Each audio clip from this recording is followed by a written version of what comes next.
I went to Cambridge University. I took a number of baths and a degree in English. I learned a lot about girls and what had happened to my bike.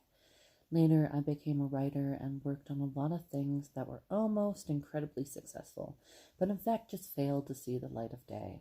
Other writers will know what I mean. My pet project was to write something that would combine comedy and science fiction, and it was this obsession that drove me into deep debt and despair.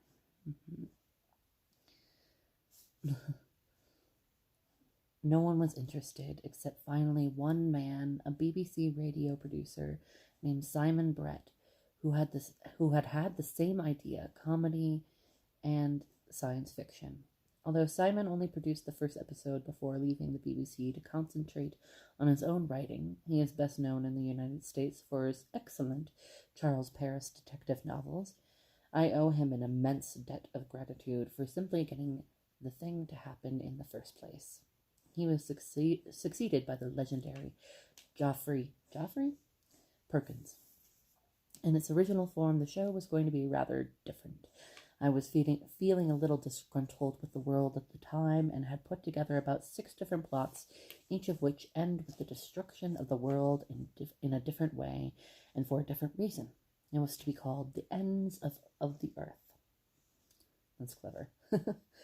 While I was filming in the details of the first plot in which the Earth was demolished to make way for a new hyperspace express route, I realized that I needed to have someone from another planet around to tell the reader what was going on, to give the story the context it needed.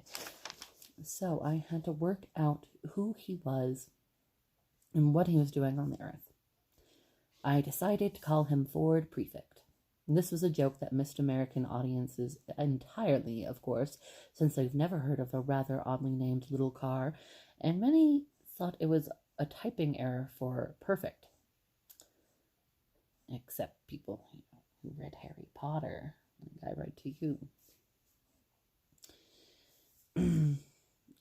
I explained in the text the minimal research my alien character had done before arriving on this planet that had led him to think that the name would be nicely inconspicuous.